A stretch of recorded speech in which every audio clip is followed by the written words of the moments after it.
बिस्मिल्लाहिर्रहमानिर्रहीम, अस्सलामुअलैकुम। कैसे हैं आप लोग सब? उम्मीद करती हूँ आप लोग सब खैर खैरियत से होंगे, हंस रहे होंगे, मुस्कुरा रहे होंगे।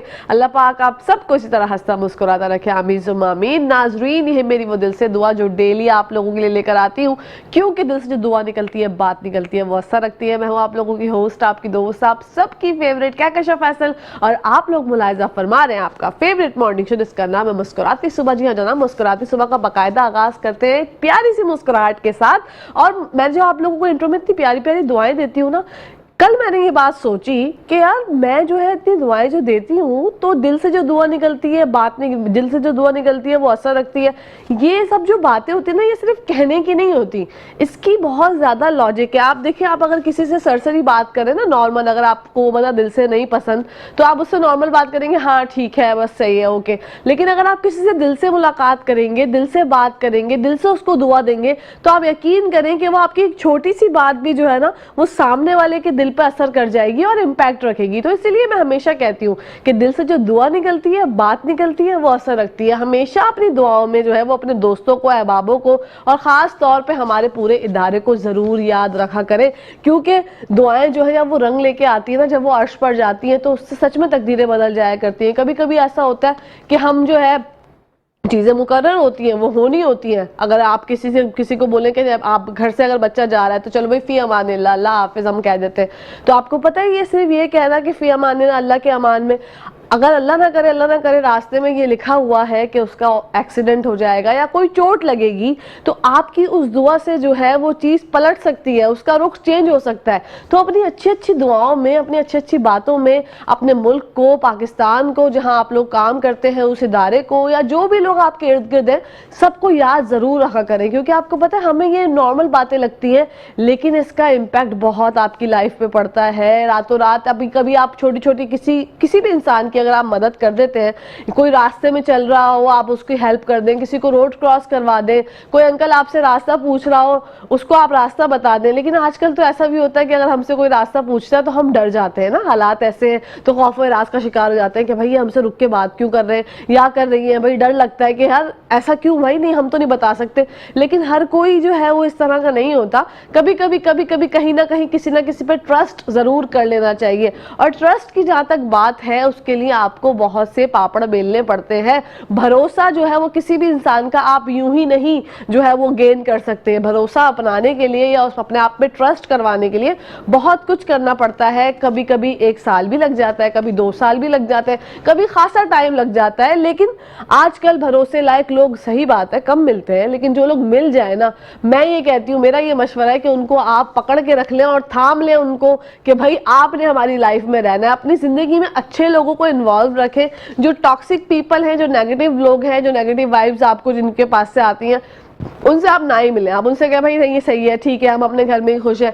वैसे भी आजकल मिलना मिलाना और जो पार्टियां और हमारे घरों में जो दावतें होती थी, उसका रुझान काफी कम हो गया है। मतलब एक तो महंगाई ने जो है हमारे इतने दिमाग को खराब कर दिया है कि अगर आप कुछ भी लेने जाते हैं बाहर तो 1000 रुपए का नोट। अच्छा पहले जमाने में जो ना होता था, मेरी अम्मी, अगर मैं कोई बात करूं पहले की, तो मेरी अम्मी कहती थी 100 रुपए, देखो 100 रुपए की तो कोई औकात ही नहीं रही। अब आजकल ये जमाना है कि 1000 रुपए या 5000 का भी अगर नोट है ना, तो उसकी भी कोई औकात नहीं है। आप लेके जरा जाएं ग्रोसरी पे, आप यकीन करें जो चीजें पहले 2500 तक की आ जाती थी घर का सामान, वो अब 5000, 7500 इसमें आता है। और सामान क्या होता है, अगर आप शॉपर्स देखें तो वो नॉर्मल से 2 शॉपर बनेंगे आपके। मतलब चीजें इतनी ज्यादा जो है वो महंगी से महंगी होती चली जा रही है। और इसी वजह से जो है आम एक बंदा जो है उसके लिए, पाकिस्तानी के लिए बहुत मुश्किल हालात है। ये जो प्रॉपर्टी टैक्स लगा दिया गया है कि पहले अपना लोग घर वगैरह बेच देते थे आसानी से, लेकिन अब जो है ये भी बड़ी मुश्किल है कि अगर आप घर खरीद रहे हैं या बेच रहे हैं, दोनों लोगों को टैक्स देना पड़ेगा। तो जो टैक्स के मामलात हैं ये बड़े अजीब है। बिजली के बिल की अगर मैं बात करूं तो इस दफा बिजली के बिल ने जो आंधी तूफान मचाया है सबकी जिंदगियों में, चाहे आपके घर में इन्वर्टर फैन है, चाहे आपके घर में इन्वर्टर एसी है, चाहे कुछ भी, आप जितना भी बचा लें। मतलब आप अगर रात को ये सोचेंगे ना कि पीक आवर्स है, चलो मैं एक काम कर देती हूँ, मैं ना फ्रिज बंद कर देती हूँ। कुछ लोग होते हैं वो फ्रिज बंद कर देते हैं, चलो भाई 6 से 10 तक का पीक आवर्स होते थे, हम उसमें फ्रिज बंद कर देते, बिजली बच जाती थी। अब तो आप चाहे फ्रिज बंद कर दें, चाहे आप पूरे घर की लाइट्स बंद कर दें, आपकी 300 से अबव यूनिट्स तो आना लाजिम ही लाजिम है। और जब आप फिर बिल देखते हैं 300 यूनिट पे आपका बिल जो है वो इतना अच्छा खासा, तो आंखें जो है वो फटी की फटी रह जाती है, दिल जो है वो बैठ जाता है और फिर यही होता है कि हाँ चलो ठीक है, ऑल इज वेल, सब अच्छा हो जाएगा। लेकिन जो बिल भरने के मसाइल हैं, जो बिल की शराइत हैं, बिल पे जो के इलेक्ट्रिक के बिलों पे जो टैक्स है, बिजली के बिलों पे जो टैक्स है, वो मुझे समझ नहीं आ रहा। कल मैं पता नहीं, मुझे कोई बता रहा था कि पता नहीं अब रेडियो का टैक्स भी लगा देंगे, केबल का टैक्स भी लगा देंगे। मतलब बिजली के बिलों में ये वाले टैक्सेस क्यों, रेडियो टैक्स क्यों? अगर हम रेडियो से हमारी घरों की लाइट्स का क्या ताल्लुक है भाई, समझने वाली बात है। कोई लॉजिक वाली अगर हम बात करें तो समझ से बाहर है कि हर चीज का टैक्स। और अच्छा, कराची जो है वो पूरे मुल्क का जो है वो माशी हब है, लेकिन फिर भी हमारे साथ सौतेलों वाला सलूक किया जाता है। पेट्रोल की अगर हम बात करें तो पूरे मुल्क में खैर पेट्रोल तो ज्यादा ही है। दूध की अगर मैं बात करूं तो दूध जो है वो दूसरे मतलब शहरों में, पंजाब में 160 रुपए किलो बिक रहा है। मैं तो हैरान हो गई ये बात सुन के कि फिर हम पे ये जुल्म क्यों? हमारे बच्चे जो हैं वो, अगर वैसे तो बच्चों को दूध पीने का शौक ही नहीं है, लेकिन अगर हम चाहते भी है कि हमारे बच्चों की बोन्स स्ट्रांग हो, उनके अंदर विटामिन डी का लेवल सही रहे, तो हम जरा उनको दूध पिला दें। तो अगर दूध लेने जाए एक आम बंदा, 250 रुपया 230 रुपए किलो दूध है। आप ये सोचें कि किस तरह से कोई एक इंसान जो है, एक आम नॉर्मल अपनी तनख्वाह वाला, डेली वेजेस वाला बंदा कैसे जो है गुजारा कर सकता है। तो गुजारे की जहां तक बात है, अल्लाह से दुआएं करें, अभी भी कुछ नहीं बिगड़ा, सब कुछ अच्छा हो सकता है, लेकिन आपने अपने आमाल अच्छे रखने हैं, आपने अपनी चीज़ें बेहतर करनी है। अगर आप अपने आमाल अच्छे नहीं करेंगे तो कहीं ना कहीं पलट के जो काम आप करते हैं ना वो आपके सामने भी आएगा। और जहाँ तक तशद्दुद की बात है, मैं एक बात ज़रूर यहाँ पे कोट करना चाहूँगी, डोमेस्टिक वायलेंस बहुत ज़्यादा होता चला जा रहा है। इससे अब बचने की ज़रूरत है तमाम ख़वातीन को, तमाम मेरी बहनों को, तमाम बच्चियों को, जो डेली ये जो हम जो बच्चियों को अपने घर में जो लेबर पे रख लेते हैं ना काम करवाने के लिए कि हमारी मुलाजमा है, उसने एक दिन जो है वो अपनी बेटी को भेज दिया, चलो बेटा तुम काम कर लो। मैं बोलती हूँ ऐसे लोग जो अपने घरों में बच्चियों से काम करवाते हैं या उनको अपने घर में रख लेते हैं बतौर मासी या बतौर काम करने वाली मुलाजमा, उन लोगों को अब ये सोचना चाहिए, पहले तो सबसे पहले उनको शर्म आनी चाहिए कि नहीं, इतने छोटे बच्चों से आप नहीं काम कराए। कैसे किसी का ज़र्फ जो है वो इस बात को गवारा करता है कि इतनी छोटी बच्ची से आप ये बोले कि जाओ बेटा तो खैर बहुत बुनी करके बात करते, जाओ पानी लेके आओ या जाओ पोछा लगा दो। मतलब अपने घर के बच्चे समझ के अगर उन बच्चों को भी समझेंगे, उनकी थोड़ी बहुत जिम्मेदारियां कि अगर आप उन्हें अच्छे कपड़े जितने भी आपसे होते हैं, मैं ये नहीं कह रही कि आप उसकी जिंदगी का पूरा खर्चा उठा लें या आप ये कहें कि भाई इसकी शादी करने की जिम्मेदारी मेरी है या इसको जो है वो ट्यूशन पढ़ाने की जिम्मेदारी मेरी है। छोटी छोटी चीजें जो एक आपको पता है, जो हम मिडिल क्लास तबका तो खैर अब रहा नहीं है, जो ये हमारे घरों में काम करने वाली हमारी मुलाजमाएं होती हैं या हमारे कोई ड्राइवर भाई होते हैं, इन लोगों की छोटी छोटी खुशियां होती हैं।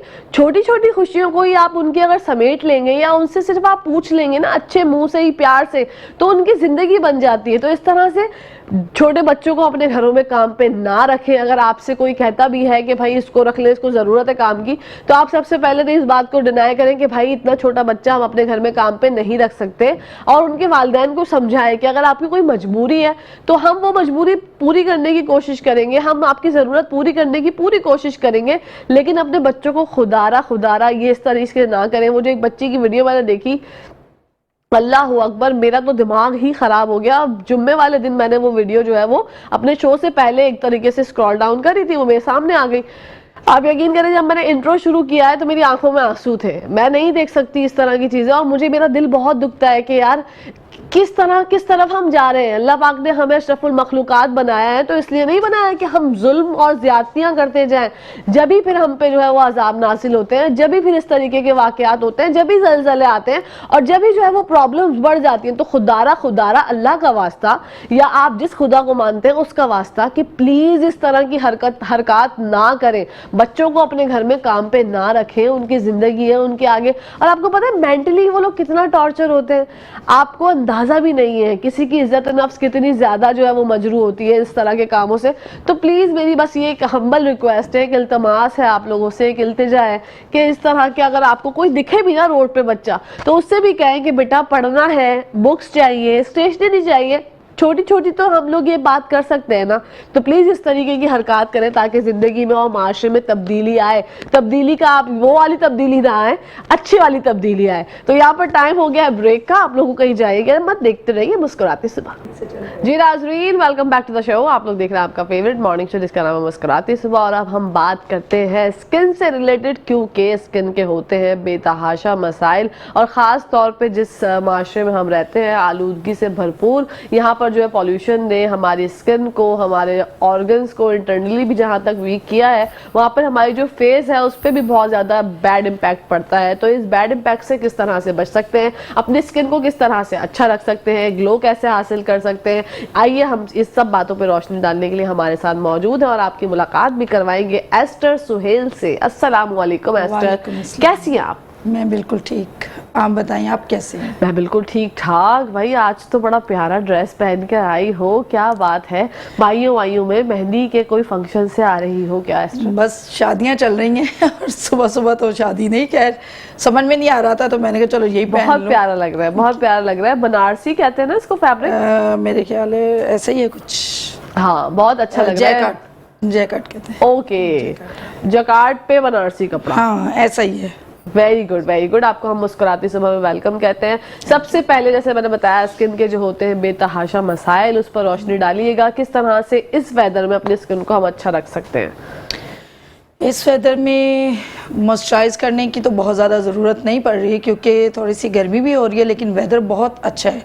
बस सारे अच्छे सीरम यूज़ करें, पानी ज़्यादा से ज़्यादा पिएं, विटामिन सी का इंटेक लाजमी करें क्योंकि जो हमारा वेदर है वो अजीब सा है, हमें समझ में नहीं आ रहा कि हम करें क्या। ना तो गर्मी लग रही है ना सर्दी लग रही है। गर्मी लगती है तो जैसे हम रात में कंबल ओढ़ लेते हैं और कंबल ओढ़ते हैं तो गर्मी लगना शुरू होती है। तो बस कुछ समझ में नहीं आ रहा। बस पानी वानी पिएं, ज़्यादा विटामिन सी का इंटेक करें, अपनी स्किन का ख्याल रखें, थोड़ी सी क्लिनजिंग मॉइस्चराइजिंग ज़्यादा करके रखें क्योंकि आलूदगी बहुत है। ड्राइनेस भी आ गई ना स्किन पे? ड्राइनेस के साथ साथ स्वेटिंग भी हो रही है और ड्राइनेस भी हो रही है, समझ में नहीं आ रहा। तो मॉइस्चराइज करके रखें, सीरम वगैरह यूज़ करें अच्छे। अच्छा, जब मैं जो जिस चीज़ को फेस कर रही हूँ वो मैं आपसे डिस्कस करती हूँ। जब आप मॉइस्चराइज अपने फेस को कर लेते हैं देन उसके बाद स्वेटिंग हो जाती है, फिर ये समझ नहीं आता, फिर बंदा जाता है कि चलो मैं फेस वॉश कर लेता हूँ। अच्छा, अभी जो वेदर चल रहा है फिलहाल उसमें जब स्किन ड्राई हो रही है तो हम जो है वो सोप का इस्तेमाल करें या फिर हम फेस वॉश का इस्तेमाल करें, और फेस वॉश भी कौन से वाले होने चाहिए? देखिए सोप में तो एसिड होता है मोस्टली, तो इसलिए कोशिश करें कि सोप का यूज़ ना करें क्योंकि वो और ज़्यादा स्किन को ड्राई करेगा। और जबकि आगे आ रहा है ड्राई वेदर ही आ रहा है तो ड्राई हो कि हमारी स्किन फटना शुरू हो जाती है। तो बेहतर है कि फ़ेस वॉश का यूज़ करें और फेस वॉश मेडिकेटेड हो तो ज़्यादा बेहतर है, या अकॉर्डिंग आपके स्किन के, क्योंकि बाज़ दफ़ा बहुत सारे लोगों की ऑयली स्किन होती है, बहुत ज़्यादा लोगों की ड्राई स्किन होती है, कॉम्बिनेशन स्किन भी होती है। तो बेहतर है अपनी स्किन के अकॉर्डिंग यूज़ करें। ठीक है। और टोनर का इस्तेमाल कर सकते हैं? टोनर बेस्ट है ताकि जो अगर स्वेटिंग हो रही है तो हमारे पोर्स ओपन होते हैं, अगर हम टोनर यूज़ करते हैं तो उससे पोर्स क्लोज होते हैं। तो अच्छा टोनर, कोई भी अच्छा टोनर आप ले लें, ककम्बर में ले लें, आप टोमेटो में ले लें। अगर होम यूज़ पे जाते हैं तो टोमेटो बेस्ट टोनर है, ककम्बर है अच्छा टोनर, और इसी से इन्हीं चीज़ों में इंक्लूडेड हमें बाहर से भी अच्छे टोनर मिल जाते हैं। ठीक है, वो आप यूज़ अच्छा जैसे आजकल का वेदर है तो फ्लू नज़ला भी बहुत ज़्यादा है, इसकी वजह से लोग जो है वो कभी कभी नेबुलाइज करते हैं, कुछ लोग जो है वो स्टीम का भी इस्तेमाल करते हैं घर में, जैसे पानी में पतीला रख के और फिर उससे स्टीम लेते हैं, उसके बाद पोर्स खुल जाती है। बिल्कुल। और हम लोग जो है वो हमें नहीं अगर अवेयरनेस, तो हमने बस स्टीम ली, हम बड़ा खुश हो गए कि है फेशियल के बाद जो स्टीम हुआ करती थी हमने वो ले ली।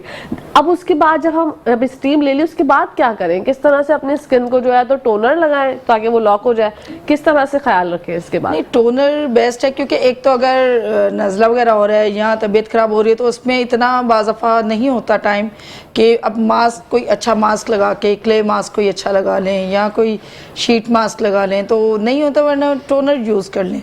वरना अगर आपके पास टाइम है और आपके सेहत जो है वो ये कह रही है कि आप कुछ कर लें तो बेहतर है आप कोई अच्छा टाइटनिंग मास्क यूज़ कर लें। जब आपके फेस पे टाइटनिंग मास्क लग जाएगा ना तो वो आपके पोर्स खुद ब खुद क्लोज हो जाएंगे।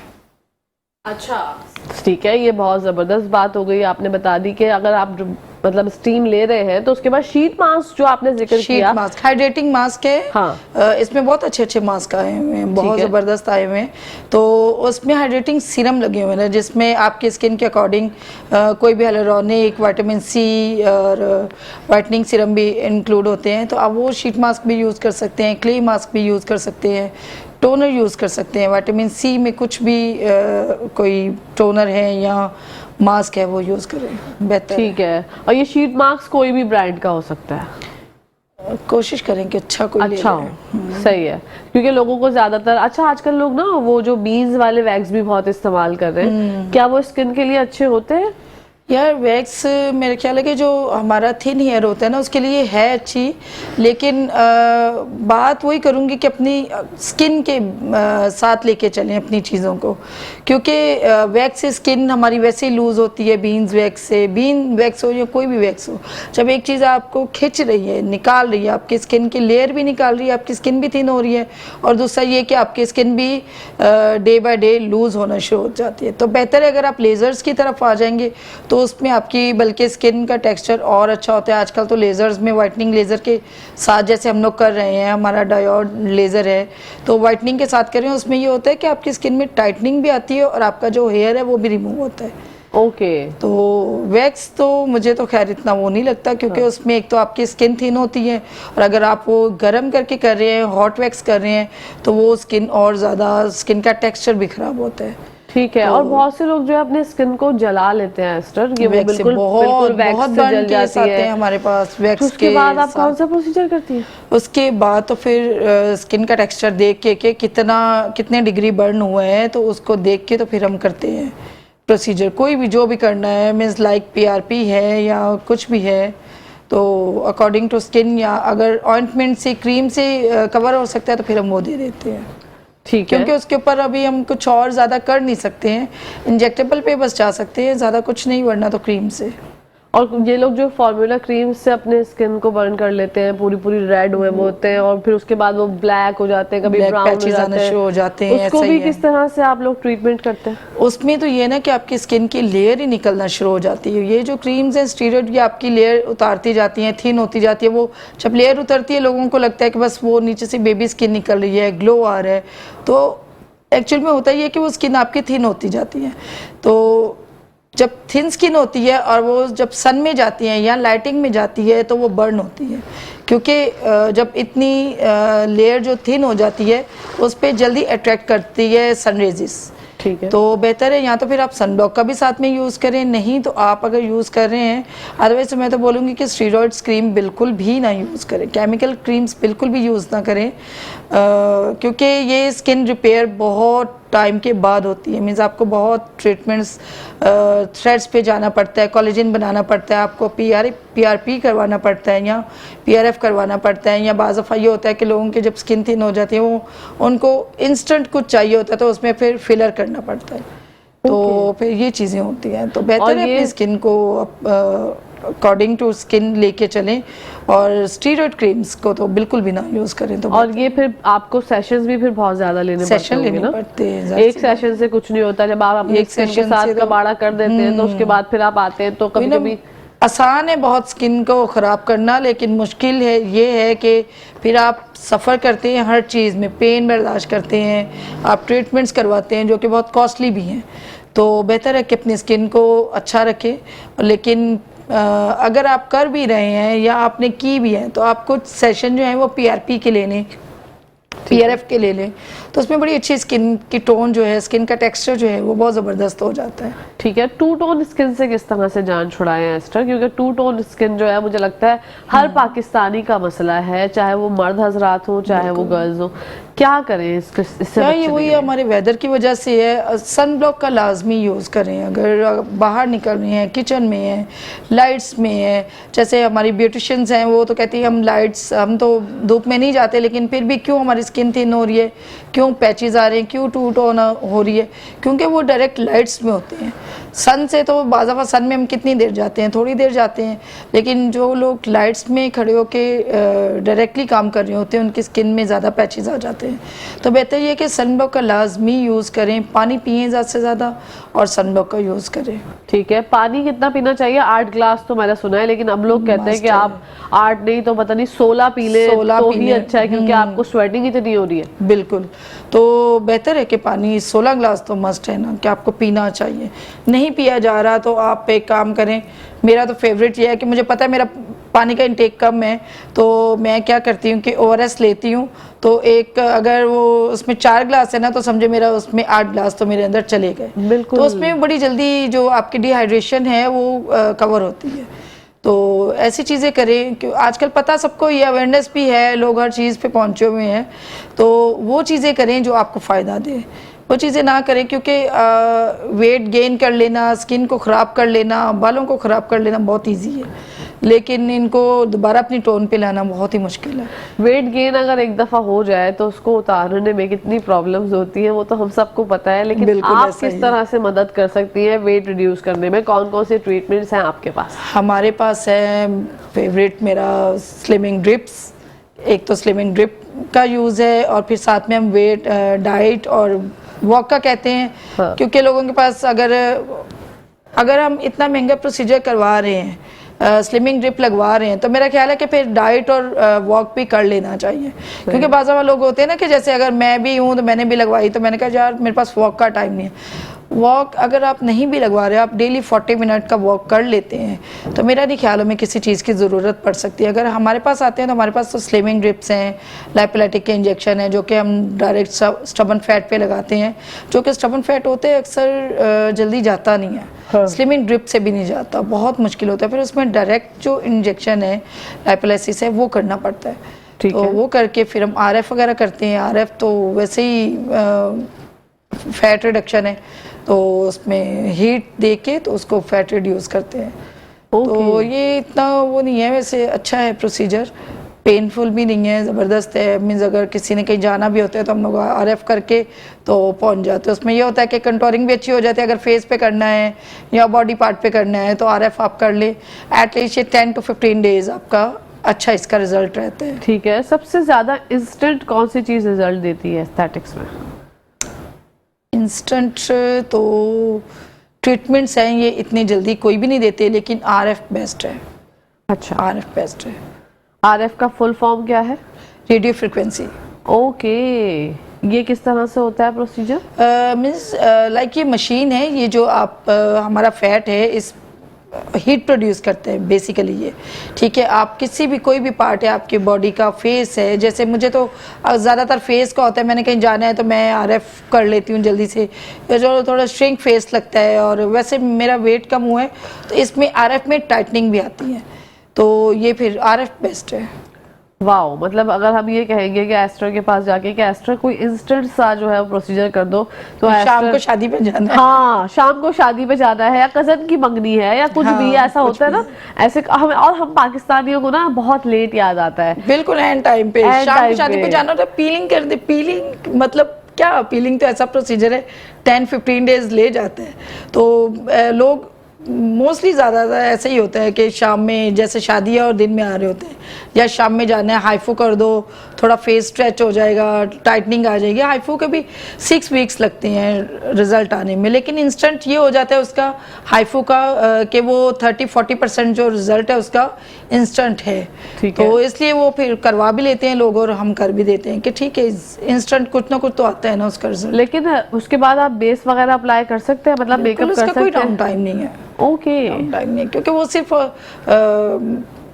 हाइफू जो है वो हमारी ऐसी वो है इंटेंस फ्रीक्वेंसी है जो आपकी स्किन को स्ट्रेच करती है। तो वो तो जस्ट जेल से हम शॉट्स दे देते हैं और आपको कंटोरिंग हो जाती है फेस की। ठीक है, फेस लिफ्ट हो जाता है। और कौन कौन से प्रोसीजर्स हैं जिससे फेस लिफ्ट हो जाता है? हाइफू है और थ्रेड्स हैं जिसमें शुगर थ्रेड्स हैं, कॉक थ्रेड्स हैं, एंटी रिंकल प्रोसीजर पे चले जाएं तो बोटॉक्स है, फिलर्स हैं। फिलर्स तो खैर किसी भी डेप्थ को फिल करने के लिए, जैसे लाइक अंडर आई है, नेजल लेवल है, नोज रीशेपिंग है, लिप फिलर है, चिन है, चीक्स है, हाईबोन चीक्स आजकल इतना ट्रेंड हुआ है, लोग बनवा रहे हैं। तो बाज़ दफ़ा मुझे, मैं अगर चाहूँ भी करना तो बाज़ मुझे लोग कहते हैं नहीं नहीं आप ना करवाएं, आपकी अच्छी लगती है, आपके जैसी हमें चाहिए, ऐसी चीक बना मैं कम करना चाह रही हूँ, आप बनवाना चाह रहे हैं, फिर उसमें हम फिलर करके तो उसको हाईबोन चीक बना के देते हैं, तो बड़ा ज़बरदस्त एक फेस का फेमिनाइन लुक आ जाता है। ओके तो मिस है ना, स्किनी लोग भी हैं, हम फैटी हैं तो क्या हो गया हम, लेकिन स्किनी लोग भी हैं जो चाहते हैं कि हमारी चीक्स अच्छी हों, खिली खिली सी लगे, हाँ ना, वो कहते हैं ना गाल भरे फेमिनाइन हुए लुक उसमें। अच्छा ये तो चलो नेचुरल है हमारा तो, लेकिन जो हम उसमें बनाते हैं ना एक शेप के साथ, तो बड़ा ज़बरदस्त रिजल्ट आता है। अच्छा, जो फेस कॉन्टोर का आपने जिक्र किया, ये प्रोसीजर एक ही फेस कॉन्टोर जो है वो एक ही तरीके से हासिल किया जा सकता है या इसके लिए भी डिफरेंट है? नहीं, आरएफ है, आरएफ तो हर जगह पे मौजूद है। ठीक है, हर क्लिनिक पे, मोस्टली हर क्लिनिक पे है आरएफ। सही है। और अच्छा, अगर कोई बंदा जा रहा है या बंदी जा रही है किसी भी क्लिनिक, एस्थेटिक क्लिनिक में, और उसको अपनी फैसिलिटीज या ये सेशंस करवाने हैं, तो आजकल क्वैक्स बहुत हैं हर फील्ड में, किस तरह से हम पहचानें कि ये जो क्लिनिक है, ये बंदी जो डॉक्टर है, ये सच में डॉक्टर है भी या नहीं, या कहीं प्रैक्टिस करके आ गई है और अपना जो है उन्होंने क्लिनिक ओन कर लिया और वो रन कर रही है और हम जाके मुर्गा बन गए? अब ये तो ऐसा है कि या आप डिग्रियां देखें, हाँ, या फिर आप उनकी नॉलेज देखें, या आप उनको अपनी हिस्ट्री बताएं और देखें कि उनको कितनी नॉलेज है कितनी नहीं है, या क्या वो आपको मुर्गा तो नहीं बना रही हर उसमें कि आपको अगर पिगमेंटेशन है लाइक, तो वो आपको गलत गाइड कर रही हैं या गलत ट्रीटमेंट कर रही हैं। अभी जैसे कल मुझे ही एक कॉल आई, तो मेरे पेशेंट ने कहा कि फेसबुक से आया हमारा पेशेंट, हाँ, तो उसने कहा मुझे मिलाजमा है, तो मैंने एक जगह से जाके ट्रीटमेंट करवाया तो उनको मिलाजमा पे हाइड्रा कर दिया। तो अब यहाँ से पता चलता है कि वो कहाँ चला गया, गलत चला गया। मिलाजमा पे हाइड्रा तो just like deep cleansing facial है कि आपके स्किन के पोर्स जो हैं वो क्लीन करने हैं और उसके स्किन के अकॉर्डिंग हम उस पर, ये लाइक पूरा फेशियल है जिसमें हम टाइटनिंग भी करते हैं, जिसमें हम एक्नी को भी कवर कर रहे हैं। तो मिलाजमा पे ये नहीं है। तो मिलाजमा पे अगर आप हाइड्रा फेशियल दे दो तो मेरा नहीं ख्याल कि वो मिलाजमा को कवर करेगा, लाइट हो जाएगा क्योंकि आप उसमें वाइटनिंग सीरम दे रहे हो, लेकिन मिलाजमा चूँकि स्किन के अंदर होता है तो ये हाइड्रा फेशियल से तो नहीं जाता। तो इन चीज़ों से पता चलता है कि, इसलिए मैं यही कहूँगी कि आप थोड़ा सा सर्च करके, हाँ, एक दो जगहों से फिर आप अपने स्किन, अपना फेस, अपनी बॉडी जो है किसी के पास लेके जाएं। फेस तो स्पेशली ऐसा है कि जो बिल्कुल फ्रंट पे है नज़र आता है, अगर उस पर कोई रॉन्ग ट्रीटमेंट हो जाए या जैसे किसी लेज़र कर दिया और उसकी एनर्जी जो है बहुत ज़्यादा कर दी और वो बर्न हो जाता है, तो ये भी बहुत वो है कि बर्निंग का निशान, और लेज़र का तो फिर जल्दी जाता नहीं है, बहुत ऑइंटमेंट क्रीम्स यूज़ करनी पड़ती हैं फिर कहीं जाता है। तो बेहतर है कि आप खुद थोड़ा सा अपनी अवेयरनेस को बढ़ाएं। कहीं पे भी जाना है पहले उनके बारे में सर्च करें, रिव्यूज़ देखें, लोगों के रिव्यूज़ देखें, पूछें जाके कंसल्टेशन। अगर डॉक्टर आपकी कर रहा है तो आप भी थोड़ा सा उनसे पूछें कि उनको आया कितना पता है, हाँ, कि वो आपकी स्किन को किस तरह लेके चलेंगे। बिल्कुल ऐसे ही है कि बिल्कुल हर किसी के पास जाके आप ये ना बोले कि बस मैं जो कह रहा हूँ ना आप ये मेरे साथ ही कर दे, मेरे स्किन पे ट्रीटमेंट कर दे, मेरे फेस पे ट्रीटमेंट कर दे। अच्छा, कुछ जेंट्स हजरात ऐसे होते हैं जिनको मैंने देखा बाहर, मतलब बाइक्स वगैरह पे घूम रहे होते हैं, उनके ना पैचेस पड़े होते हैं, जैसे फोरहेड है, यहाँ पर है, अब वो अजीब से ब्लैक डार्क कलर के पैचेस हुए वो होते हैं, और उनको तो खैर नहीं इतनी पता होता। उनकी बेगमात भी कहती है, तो वो कहते हैं ये धूप में घूमने से हो गए, ऐसे कुछ हो गए। क्या धूप की वजह से ये ब्लैक पैचेस होते हैं या इसकी? जाहिर सी बात है, ओपन स्किन जाएगी। हमारा तो खैर यहाँ पे सन बहुत ज़्यादा रेजेस होती हैं, यूवी लाइट्स जो है, तो बेहतर है, वही बात है कि फिर सन ब्लॉक लाजमी यूज़ करें। लेकिन मेंस को देखें, लेकिन अब अवेयरनेस आती जा रही है, बहुत सारे हैं कि कुछ ना करें तो कम से कम एक सन ब्लॉक तो लाजमी यूज़ कर रहे हैं। लेकिन बहुत सारे ऐसे हैं जो बिल्कुल भी नहीं करते, और वाकई डार्क पैचेस और ये जो हमारा सेंसिटिव एरिया है अंडर आई और क्रोफिट के पास बहुत सारे डार्क पैचेस बन जाते हैं, क्योंकि ये हमारा सेंसिटिव पार्ट होता है। यहाँ पे हमारी ये देखें स्किन इतनी नहीं होती, तो ये जल्दी बर्न होती है। तो और कुछ होता है कि मैंने ये भी देखा है कि हेयर डाई की वजह से भी पैचेस आ जाते हैं, किसी को वो भी सूट नहीं करता। बिल्कुल, क्योंकि बिल्कुल। उसमें भी जो है वो कलर किसी को सूट नहीं करता इस तरह से कि केमिकल जो होता है वो केमिकल स्किन को थिन कर देता है। तो यहाँ वाली जो स्किन होती है वो बहुत ज़्यादा थिन होती है, तो जब उसकी हीट पड़ती है कलर की तो उसकी वजह से भी कलर जो है ये भी कलर की वजह से भी है। डाई वगैरह जो लोग फ्रीक्वेंटली करते हैं बियर्ड पे या हेयर पे तो करें, लेकिन अपने जब स्किन है उसको कवर कर लें, सनब्लॉक लगाएं या कोई जैसे पेट्रोलियम जेली लगा लें अपने फॉरहेड पे, अपना अंडर आई, अपना क्रॉफिट वगैरह पे, तो देन आप ये चीज़ें अप्लाई करें ताकि आपकी स्किन जो है वो ख़राब ना हो। और यहाँ पर टाइम हो गया है ब्रेक का, आप लोगों ने कहीं जाना नहीं, देखते रहिए मुस्कुराती सुबह। जी नाज़रीन, welcome back to the show. आप लोग देख रहे हैं आपका फेवरेट मॉर्निंग शो जिसका नाम है मुस्कुराती सुबह। बढ़ते हैं एस्ट्रो की जानिब। एस्ट्रो, मुझे बताओ कि बालों के लिए कौन कौन से प्रोसीजर्स होते हैं? बालों के भी फिलर्स आ गए हैं मैंने सुना है, और वो किस तरह से हमें जो है वो हमारे बालों को घना और अच्छा बना सकते हैं? एक्चुअल में उसमें है हाइलुरोनिक जेल, जो कि हमारे स्किन का जो जैसे उसमें जेल थिक है इसी तरह वो हमारे बालों को थिक और घना करते हैं, ठीक है। लेकिन बेस्ट प्रोसीजर फिलर से भी वही है पीआरपी। आपका जो अपना ब्लड में से जो आपके ग्रोथ फैक्टर्स निकलते हैं ना वो ज़्यादा बेस्ट है।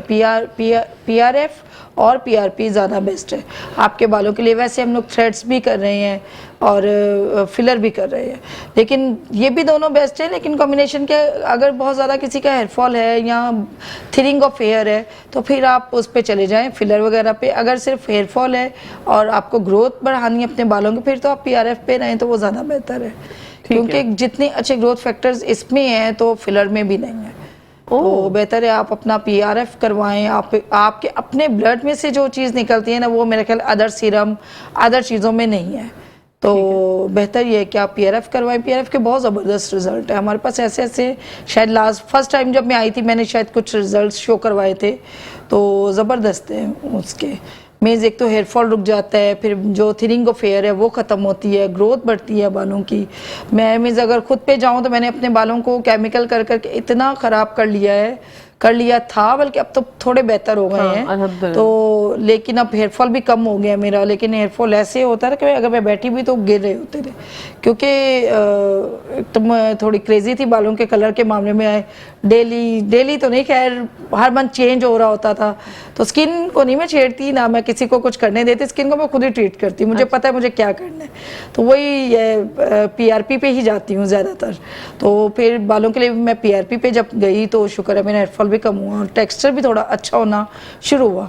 मैंने ये वही कहा ना कि हमें चीज़ें ख़राब करना तो बहुत ईजी है, बालों को ख़राब कर लिया। जैसे मैंने अगर मैं अपने पे जाऊँ तो मैंने बहुत कम टाइम में इसको बहुत जल्दी ख़राब कर लिया था। मीन्स केमिकल कर करके स्ट्रेटनिंग करके चीज़ें करके। लेकिन अब कितना टाइम लग रहा है, मेरा ख्याल है मेरे बहुत सारे सेशंस हो गए हैं, तो तब कहीं जाके मुझे थोड़ा टेक्सचर अच्छा लगने लग गया है। तो अब ये है कि वो भी केयर है एक तरह से, जैसे हम ऑयलिंग करते हैं, जैसे हम और चीज़ें करते हैं बालों के लिए, कुछ होम रेमेडीज़ करते हैं, तो पीआरपी भी जो है वो हमारी केयर है, वो हम अंदर से इंजेक्ट कर रहे हैं। ऑयलिंग है वो हम ऊपर से केयर करते हैं, तो ये हमारे ब्लड का फैट होता है जो हम अंदर से इंजेक्ट कर रहे होते हैं। तो बस मैं तो फिर यही करवाती हूँ, मैं तो और कुछ नहीं करवाती। ठीक है, तो बेहतर है कि ये केयर है, आप कभी भी करवाते रहे, मंथ में 2 मंथ में जब भी टाइम लगे आप कुछ ना कुछ करवाते रहे। सही है। तो जिनके बाल बिल्कुल उड़ जाते हैं, मतलब पीछे से हल्के से बाल रह गए, वो लोग भी करा सकते हैं ये वाला सेशन? उनका देखना पड़ता है। अगर तो उनका फ्रंट पे सारा बेबी हेयर है तो फिर तो वो ग्रो कर जाएगा। अगर वो बिल्कुल प्लेन हो जाए ना तो फिर ट्रांसप्लांट पे जाना पड़ता है आपको, और वो भी अगर आपका डोनर अच्छा है तो, क्योंकि डोनर आपका बैक हेयर से लिया जाता है ना, तो वो भी अगर डोनर अच्छा है तो आपका ट्रांसप्लांट भी अच्छा ग्रो करेगा, अदरवाइज वो भी नहीं करेगा। ओके, तो फिर आप अपने जो आते हैं मतलब पेशेंट्स आते हैं उनको आप बताते हैं, लोग जो है वो मैं तो कहती हूँ कि पहले से ही पीआरपी वगैरह करवाना शुरू कर दें ताकि आपका बाल अपना ही अच्छा रहे, बजाय कि आपको ट्रांसप्लांट पे जाना पड़े, बजाय आपको और चीज़ों पे जाना पड़े, पैचेस पे जाना पड़े, पैच भी लग रहे हैं बालों के, तो बजाय आपको इन चीज़ों पे जाना पड़े, एक्सटेंशन पे जाना पड़े, तो आप अपने ही बालों की केयर करें। ठीक है, फैशन ये वो सारी चीज़ें साथ साथ है, लेकिन केयर भी साथ साथ में करें। केयर करेंगे तो फिर कोई नुकसान नहीं होगा। तो बिल्कुल। आप अपनी स्किन की और बालों की साथ साथ केयर करें, बाकी सारी चीज़ें तो साथ साथ चलती रहती हैं। बिल्कुल ऐसे ही है। केयर की जहाँ तक बात है तो डे और नाइट क्रीम्स का मैं बड़ा सुनती हूँ कि भाई डे में ये क्रीम इस्तेमाल करें और नाइट में ये क्रीम इस्तेमाल करें, और लोग जो है वो इस तरह से परेशान हो जाते हैं कि हम कितनी क्रीम्स का इस्तेमाल करें, और नाइट क्रीम के ऊपर नाइट क्रीम लिखा हुआ होता है, या हम मार्केट से जाके किस तरह से बाय करें, तो ज़रा इस बात के बारे में बताइए। यार ये तो ज़्यादातर वही चीज़ें होती हैं कि स्टीरॉयड की तरफ चले जाते हैं, केमिकल्स की तरफ चले जाते हैं। तो डे और नाइट क्रीम का अगर यूज़ करना है तो फिर अपने डॉक्टर के पास जाएं और कोई मेडिकेटेड अच्छी क्रीम लिखवाएं तो आप यूज़ करें, क्योंकि स्किन को मॉइस्चर रखना भी ज़रूरी है। तो इन क्रीम्स में भी, वाइटनिंग क्रीम या मॉइस्चराइजिंग क्रीम में भी मॉइस्चर होता है और वो ज़रूरी भी है स्किन के लिए, ठीक है। लेकिन सोच समझ के लिखवाएं, सोच समझ के यूज़ करें, कोई भी चीज़ उठा के मत यूज़ कर लें।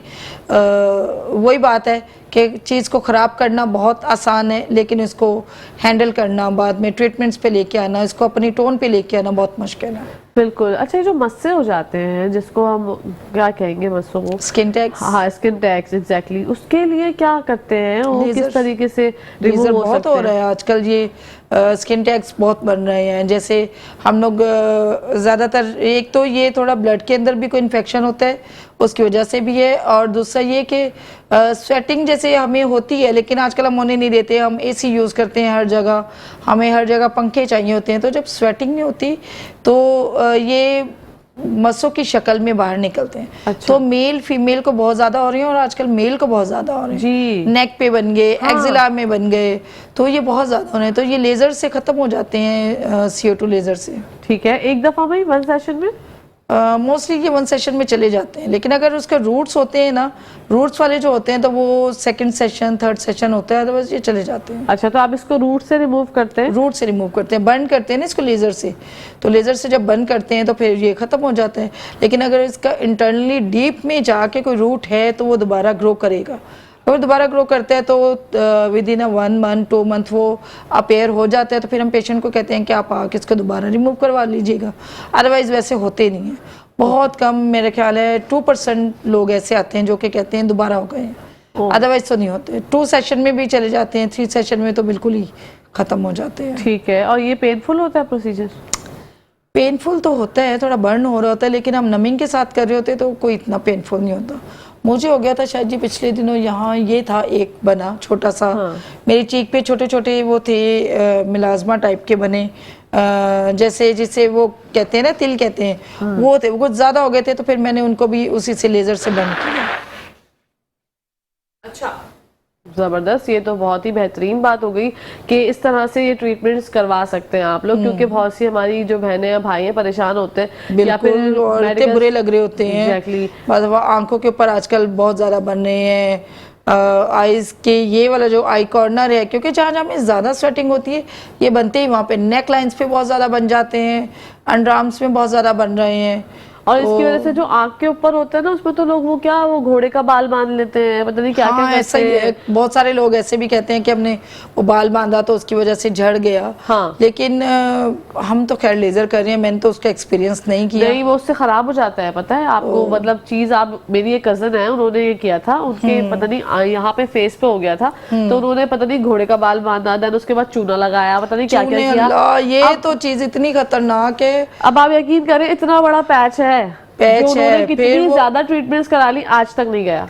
क्या है उनका, डीप हो गया, पता नहीं, एक निशान है, बहुत बड़ा निशान है, जैसे किसी ने Scar जला बन दिया गया हो, होगा। बहुत ज्यादा स्कार बन गया, और इतना वो बेचारी फेस पे है, और छोटी सी उम्र, वो जब हुआ था, जब की बात मैं कर रही हूँ, अब तो खैर वो शादीशुदा है, बच्चे वगैरह हैं, लेकिन वो उनके फेस पे जो है ना, वो एक पैच दाग आ अभी भी गया। है। मेरे पास भी बहुत सारे ऐसे लोग आए, नोज पे एक वो बन गया तो उसको चूना लगा के, यार आप चूना देके कितना उसमें एसिड है, मीन्स वो कैसे आप फेस पे कैसे अप्लाई और कर फेस सकते पे हैं। exactly। मैं हैरान होती हूँ कि किस तरह लोग सोच लेते हैं, कोई भी चीज़ उठाई और फेस पे लगा ली, और चूने से चीज़ों को बर्न कर रहे हैं, एक्नी को बर्न कर रहे हैं। बाज़ तो लोग एक्नी, फिर वो स्कार्स बन जाते हैं, जब फिर वो हमारे पास आते हैं, स्कार्स का क्या करें, फिर वही फिलर करो, PRP करो। तो वही बात है कि सोच समझ के चीज़ें करें। अच्छा, ये चूने वाली बात तो मैं खुद सोच के हैरान होती हूँ। ये क्रीमों का तो चलो समझ में आता है कि चलो क्रेजी हो जाते हैं लोग, यार ये वाइटनिंग क्रीम यूज़ कर ली, ये कर लिया।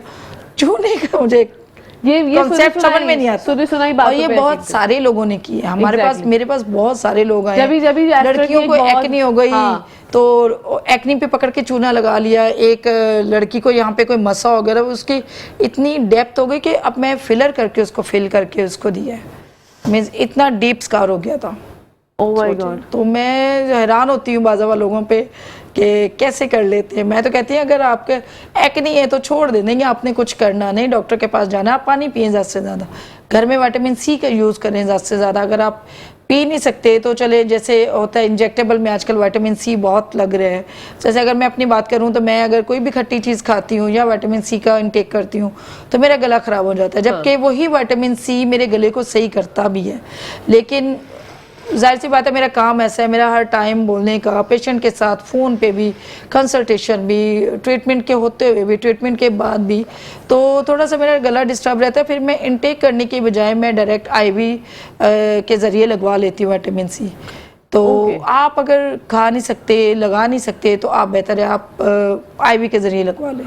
तो लेकिन ये चूने पे प्लीज मत जाए, चूना तो मैं तो खुद हैरान होती हूँ, ये चूने लोग पे जो सोच भी कैसे लेते हैं ऐसी ये चीजें। चूने पे जो आपकी जो एकदम से आवाज बुलंद हुई थी ना, उससे मुझे अंदाजा हुआ कि आप डेली बेसिस में जो है ये चीजें बहुत फेस करती हैं और बहुत पेशेंट्स आते होंगे। मैं जब पेशेंट मुझे कह रहे हैं ना वो चूना लगा के, मैं मुंह देख रही होती हूँ यार, मुझे तो कोई बोल देना कि ये सबसे बेस्ट है क्रीम या कोई, तो मैं तो जब तक कि अपनी स्किन को ना देखूंगी यार, सूट उसको सर्च नहीं करूंगी ना 100 जगहों से, तब तक मैं यूज नहीं करूंगी, ना ही मैं करने देती हूँ। मैं कहती हूँ नहीं, अगर आपको एक चीज समझ में नहीं आ रही तो आप मत करें। लेकिन लोगों को पता नहीं कैसे समझ आ जाती है, चूना लगा ले यार, नहीं ये समझ नहीं आता, हैरान होती हूँ ऐसी चीजों। वो जला देता है ना, वो बर्न कर देता है, लेकिन लगा के रखने का क्या मतलब है? Oh my God. मैं तो कहती हूँ बिल्कुल 1 सेकंड के लिए भी ना लगाएं, वो कितना बर्न कर जाता है कि स्कार बन जाता है। हाँ। सोचिए आप कुछ सेकंड भी अगर आपने लगाया है तो इतना डीप जाके उसने स्कार बना दिया है, तो आपकी first layer, second layer, third layer तो गई, बिल्कुल। फिर तो आप वो तो जाता ही बहुत मुश्किल से, बहुत मुश्किल से। और फिर आपको भी प्रॉब्लम होती है कभी कभी। तो जैसे मेरी कजन का मैंने जिक्र किया, आपको जिंदगी भर साला साल उसके साथ ही रहना होता है, क्योंकि आप ट्रीटमेंट जितनी भी करा लें वो नहीं सही होके देता। तो ये जो छोटी मोटी चीजें होती हैं, ये बताने का यहाँ पे जिक्र करने का मकसद ये होता है कि अगर आप लोग ऐसा कर चुके हैं तो फिर तो सब्र करें, और अगर करने जा रहे हैं या कोई आपकी पड़ोसन ने आपको कहा कि भाई ऐसा कुछ हो रहा है या वो कुछ दुश्मनी निकालते हैं लोग। हाँ। यार मैंने तो ये सुना है। अच्छा, वो जो पेन किलर होता है ना, पेन किलर का भी मैंने सुना है कि वो भी फेस पे पता नहीं किसी चीज पे लगा लेते हैं। एक ये भी मैंने कोई बात सुनी थी कि पेन किलर को पता नहीं गर्म करके, हाँ वो लगा लेते हैं। ये क्या है? ये मुझे खुद नहीं समझ में आता कि लोग खुद से नहीं समझ में आ रही कोई बात तो छोड़ दें, खुद से डॉक्टर बने हुए हैं। ये मीन्स डिस्प्रिन है या कोई भी पेन किलर है उसको उठा के फेस पे लगा रहे हैं, दानों पे दर्द हो रहा था, एक्ने के लिए वो यूज कर रहे हैं लोग, एक्ने पे पेन हो रहा था तो भाई आप पेन किलर को खा लो, हाँ। आप उसके ऊपर क्यों लगा रहे हो? अल्लाह अकबर। पाकिस्तानी सबसे अव्वल दर्जे के पाकिस्तानी बड़े डॉक्टर है। हाँ एग्जैक्टली। ऐसे डॉक्टर तो अमेरिका में भी नहीं बैठे हुए जैसे डॉक्टर पाकिस्तान में है, और घरों के अंदर है, बाहर नहीं है, घरों के अंदर है ये डॉक्टर साहब। ये मुझे हैरानी हो रही है कि मैंने ऐसे सुना था, लेकिन मुझे लगता नहीं था कि कोई किसी ने किया होगा। लोग मुझसे कहते हैं बहुत केसेस हैं, बहुत केसेस हैं। तो ये एस्टर आपकी क्या तासुरात होते हैं जब आपके पास? मेरे तासुरात ये होते, मैं मुंह देख रही होती कुछ कह भी नहीं सकती, मैं कुछ कह भी नहीं सकती। और मैं हैरान होती हूँ कि ऐसे ऐसे घरों से पढ़े लिखे बच्चे, पढ़ी लिखी बच्चियां, तो मीन्स आप कैसे किसी की बातों में आ गई? उसने ये किया था, उसका सही हो गया, तो मैंने किया तो मेरा खराब हो गया। उसको उसने अगर किया था, आपकी दोस्त ने कर लिया था, हो सकता है उसकी स्किन का टेक्सचर इतना अच्छा हो कि उसकी स्किन डैमेज नहीं हुई हो। आपने अपनी स्किन को क्यों नहीं देखा पहले? आपने सिर्फ उसकी स्किन को देखा कि उसकी स्किन का वो सही हो गई चूना लगाने से या वो मेडिसिन लगाने से।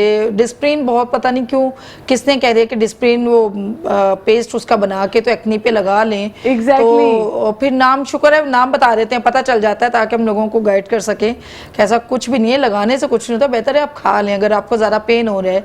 एक्नी क्योंकि कभी हो जाती है तो वो पेन करती है, पर इतना वो नहीं करती। आप आइसिंग करें, बहुत बेहतर है आप आइसिंग करें। आप जितनी आइसिंग करेंगे एक्नी के ऊपर उतनी ही एक्नी हील होती है। अच्छा, स्किन जो लूज हो रही है उसकी वजूहत एक तो स्टेरॉइड क्रीम्स होती हैं जो आपने पहले भी जिक्र किया था, और किन किन चीज़ों की वजह से स्किन लूज हो जाती है? यार बहुत सारी ऐसी चीज़ें हैं जैसे वैक्सिंग वगैरह है, थ्रेडिंग है, टेंशन्स हैं, परेशानियां हैं, तो बस इन सारी चीज़ों से अवॉइड करें और स्टीरॉयड क्रीमों से अवॉइड करें, वैक्सिंग वगैरह से अवॉइड करें, कोशिश करें तो बेहतर है कि अपनी स्किन को इस तरफ ना लेके जाएं। तो वरना तो फिर वही बात है कि ट्रीटमेंट्स पे आना पड़ता है, फिर हाइफो, कॉक थ्रेड्स, मोनो थ्रेड्स, फिलर, इन सब चीज़ों पे जाना पड़ता है। ठीक है। तो बस ये है कि अच्छी चीज़ें खाएं, अपनी चीज़ें खाने पीने में ऐसी चीज़ें रखें कि आपकी स्किन हेल्दी रहे। आपकी स्किन हेल्दी रहेगी तो टाइटनिंग उसमें खुद ब खुद अच्छा, आप आती लोग जाएगी। जो है वो प्रोटीन का इस्तेमाल जो है ना वो फिश की सूरत में तो बिल्कुल भी नहीं करते। अंडे फिर भी खा लेते हैं कि भाई चलो भाई गलती से कभी किसी को पसंद है तो उसने अंडा खा लिया, कि प्रोटीन जो है वो हम अंडे को समझ के बस खा लेते हैं। चिकन का भी इस्तेमाल ज्यादा नहीं हो पा रहा आजकल, क्योंकि 800 रुपए किलो हो गई है आई गेस किलो हो गई है, चिकन, सही तो वो बात भी लोग जो है उससे इज्तनाब कर रहे हैं। देन उसके बाद आती है मछली। मछली भी हमारी कुव्वत खरीद से दूर होती चली जा रही है। तो प्रोटीन की टैबलेट्स वगैरह भी आती हैं, या मतलब आप किस तरह से उसका इंटेक कर सकते हैं?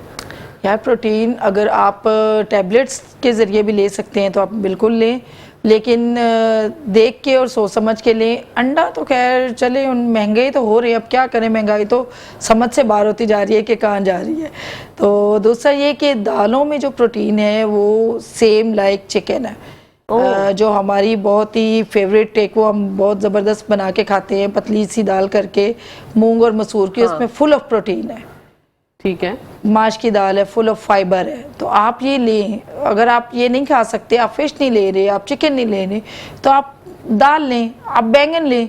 हाँ, बैंगन वैसे ज्यादातर किसी को पसंद नहीं होते, लेकिन वो कड़वे होते हैं अब ना। मैं यार वो रेसिपी नहीं बता सकती, वरना मैं अपनी रेसिपीज बताऊं तो आप लोगों को बैंगन पसंद आ जाए कि आप बोलेंगे कि ये बैंगन है, ये तो हम चिकन खा रहे हैं। मीन्स बिल्कुल उसका जो स्किन है ना, उसको पील करके, क्योंकि मेरे घर में भी नहीं खाए जाते बड़े शौक से, तो उसको पील करके स्किन, उसकी स्किन को जो ब्लैक उसकी स्किन होती है ना, पर्पल, उसको पील करके फिर आप बनाए, फिर वो इतने जबरदस्त बनते हैं, लगता है जैसे चिकन बना हो। मतलब ये जो है जनाब, हम नेक्स्ट टाइम जब मिलेंगे एस्टर से, तो हम एस्टर से डिफरेंट डिफरेंट रेसिपीज जो है वो शेयर करवाएंगे सब्जियों की, ताकि आप लोग जो है वो सब्जियों की जाने पाए। लेकिन सब्जियां भी महंगी हो गई है एस्टर, महंगी हो गई हैं, दालें भी बहुत महंगी है। आप जो दालों का जिक्र कर रही है, शायद 600 रुपए किलो दाल है। तो भाई महंगाई का जहाँ तक जिक्र है वो तो बढ़ती चली जाएगी। चने इतने अच्छे हैं, प्रोटीन उनमें भी है, जो आपके व्हाइट बीन्स हैं, आपके रेड बीन्स हैं इसमें, लेकिन वो भी बहुत महंगे हैं। हाँ, मगर सब कुछ, हाँ बिल्कुल सब कुछ बहुत ज्यादा महंगा। और जब खाने की बात हो रही है तो खाने का जिक्र जो है मजीद कंटिन्यू रखेंगे दूसरे सेगमेंट में